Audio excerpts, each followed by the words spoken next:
Un sondage publié le 4 mars 2026 révèle que 83% des Français présentent au moins des signes du syndrome de l'imposteur.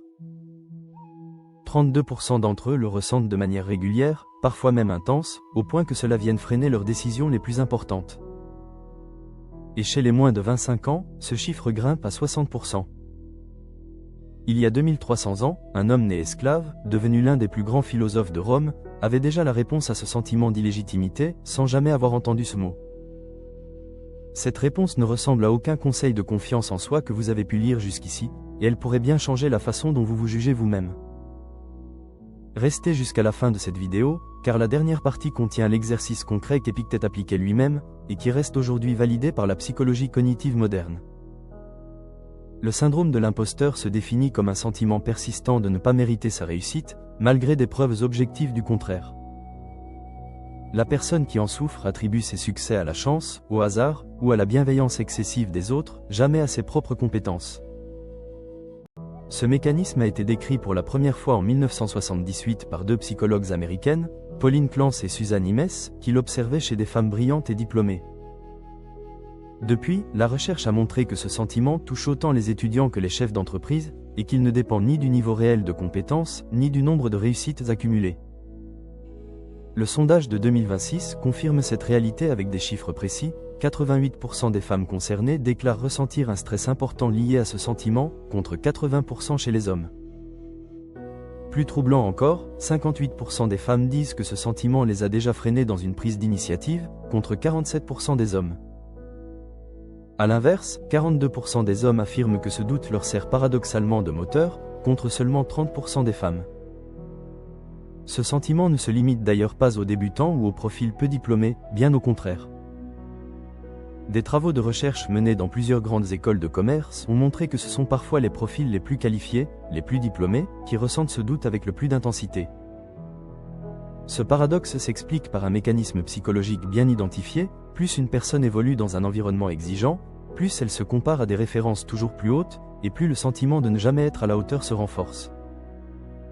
Ce mécanisme de comparaison permanente est aujourd'hui amplifié par un facteur que ni Épictète ni les premiers chercheurs des années 1978 n'avaient à affronter, l'exposition continue aux réseaux sociaux.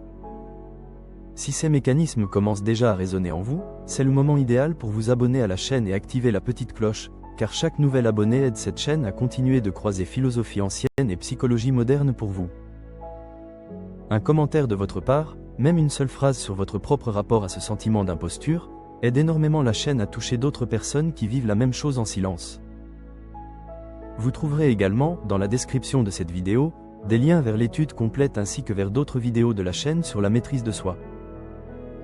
Chez les moins de 25 ans, qui affichent le taux le plus élevé du sondage avec 60% de personnes concernées à un niveau élevé, cette exposition permanente aux réussites soigneusement mises en scène des autres joue un rôle central.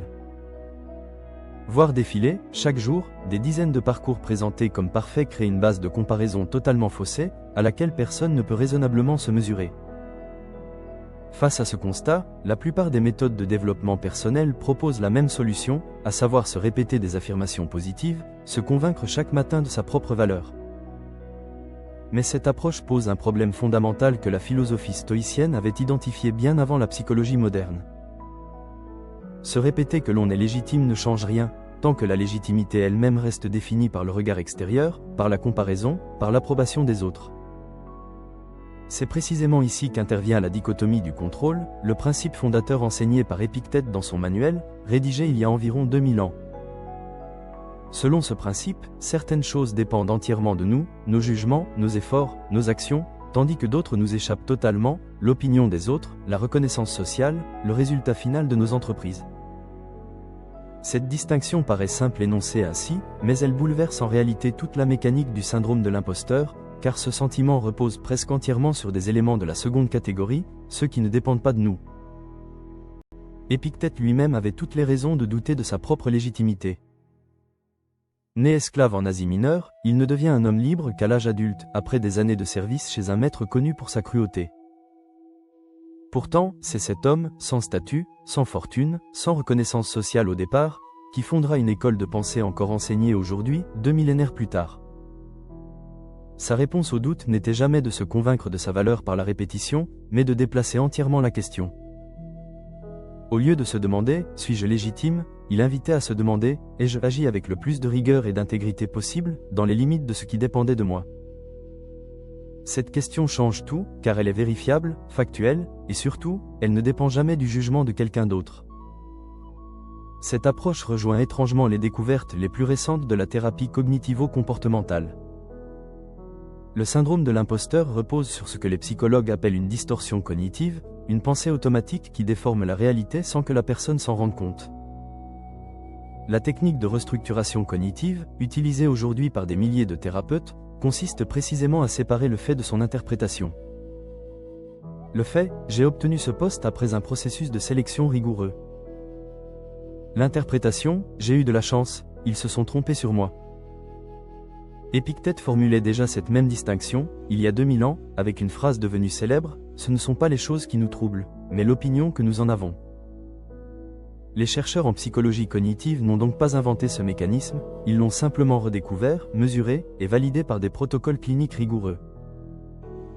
Sénèque, autre grande figure du stoïcisme, apportait à ce même problème un éclairage complémentaire, centré sur le temps plutôt que sur le jugement.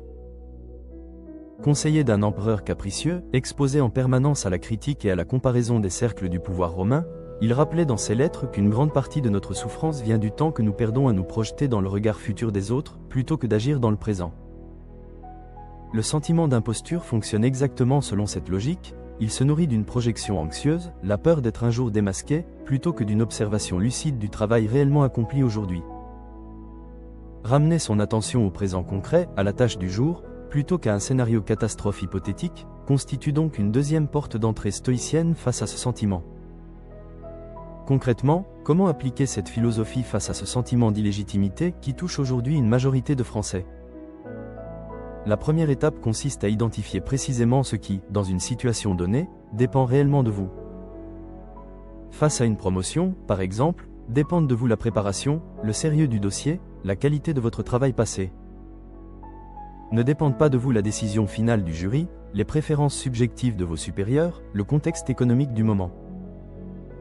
La deuxième étape consiste à formuler, par écrit si possible, ce que vous avez concrètement accompli, sans filtre, sans minimisation. Cet exercice, tenu chaque soir pendant quelques minutes, est directement inspiré du journal que tenait Marc Aurèle, l'empereur stoïcien, pour lui-même, sans jamais imaginer qu'il serait un jour publié. La troisième étape, la plus stoïcienne de toutes, consiste à accepter que le doute puisse coexister avec la compétence, sans que l'un annule l'autre. Prenons un exemple concret pour illustrer ces trois étapes ensemble. Une salariée vient d'être promue à un poste à responsabilité, après plusieurs années d'efforts constants. Malgré cette promotion, elle passe ses premières semaines convaincue que ses supérieurs se sont trompés, et qu'elle sera bientôt démasquée. En appliquant la première étape, elle liste ce qui dépendait réellement d'elle, la qualité de ses dossiers, sa disponibilité pour son équipe, sa capacité à apprendre rapidement de ses erreurs passées. Elle constate alors que rien, dans cette liste, ne relève de la chance ou du hasard. En appliquant la deuxième étape, elle commence à noter chaque soir, en une ou deux phrases, ce qu'elle a concrètement accompli dans la journée, sans minimiser, sans comparer. Après quelques semaines, ce journal devient une preuve tangible, écrite de sa propre main, qui contredit directement le discours intérieur qui la présentait comme illégitime. En appliquant la troisième étape enfin, elle accepte que le doute revienne parfois, sans y voir un signal d'alarme, mais simplement un signe qu'elle continue à se soucier sincèrement de la qualité de son travail. Cette dernière idée mérite d'être développée, car c'est probablement le point le plus mal compris du syndrome de l'imposteur. La plupart des gens pensent qu'il faut faire disparaître le doute pour se sentir légitime. Mais les stoïciens enseignaient l'inverse, à savoir que le doute lui-même est neutre, ni bon ni mauvais, et que c'est notre réaction face à lui qui détermine notre équilibre intérieur. Un doute qui pousse à mieux préparer son travail est utile. Un doute qui empêche d'agir, de postuler, de prendre la parole, devient un obstacle qu'il faut apprendre à reconnaître comme tel. La différence entre les deux ne se joue jamais dans l'intensité du sentiment, mais dans la façon dont on choisit d'y répondre, ce qui, encore une fois, dépend entièrement de nous. Marc Aurèle lui-même, alors qu'il dirigeait l'un des plus vastes empires jamais gouvernés, continuait chaque soir à interroger ses propres décisions dans son journal intime, non pas pour se rassurer, mais pour progresser un peu plus, jour après jour. Cette pratique n'a rien d'une faiblesse, elle est au contraire la preuve d'une exigence intacte envers soi-même, bien loin de l'indifférence froide que l'on prête parfois, à tort, aux stoïciens. En résumé, le syndrome de l'imposteur touche aujourd'hui la grande majorité des Français, sous une forme modérée ou intense, quel que soit leur niveau réel de réussite. Aucune affirmation positive répétée chaque matin ne suffira à le faire disparaître durablement, tant que la légitimité restera définie par un regard extérieur que l'on ne contrôle pas. La réponse, redécouverte à la fois par un ancien esclave devenu philosophe et par la psychologie clinique contemporaine, tient en une seule question simple: ai-je fait, avec sérieux et intégrité, ce qui dépendait réellement de moi? Cette question, contrairement au jugement des autres, vous appartient entièrement, et elle seule mérite votre confiance.